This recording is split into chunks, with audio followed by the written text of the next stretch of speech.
Hi, this is Jim with Real Estate eBroker, and today we're going to talk about 4 most common pricing mistakes. This information was gathered by the California Association of Realtors, and I thought I would share it with prospective home sellers. I think it has some good information. The first one is pricing the property too high from the start. Statistics show that pricing the property correctly when it's originally listed will retain more of that list price when it sells than, say, someone who overprices the property, has to do continued downward price adjustments, really creating a lot of skepticism about, well, why all the price reductions, why has it been on the market so long, what's wrong with it, it's overpriced, and ultimately creating offers that are, unrealistic. So pricing it properly initially is obviously very important.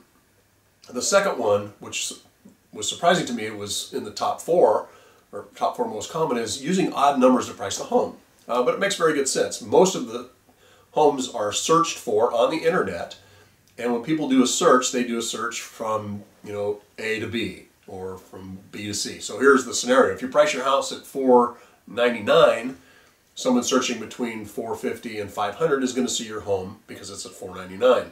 But someone searching from $500 to say $550 isn't going to see your home because it's at $499. So if you were to price it at $500, everybody searching up to $500 would see your home, and everybody searching from $500 up would see your home. So getting that to an even number makes a lot more sense than something in between and unusual like that. The next one is not using comparable sold properties to price the home properly initially. Looking at the competition out there is very important when you price your home, finding out who you're going to be competing against when it comes to attracting buyers. But also what is important, and more important, which is the information that the buyers are going to use, is what has sold recently like the property that you're selling. And lenders are going to use those sold comparables, appraisers are going to use the sold comparables, and most importantly, the buyers are going to use those sold comparables. So when you're pricing the home, make sure sold comparables are have the most weight when you take a look at putting your home on the market. The last thing is refusing to negotiate. And refusing to negotiate, if you have your house listed for $800 and somebody offers you $700, the first reaction is, I don't want to negotiate.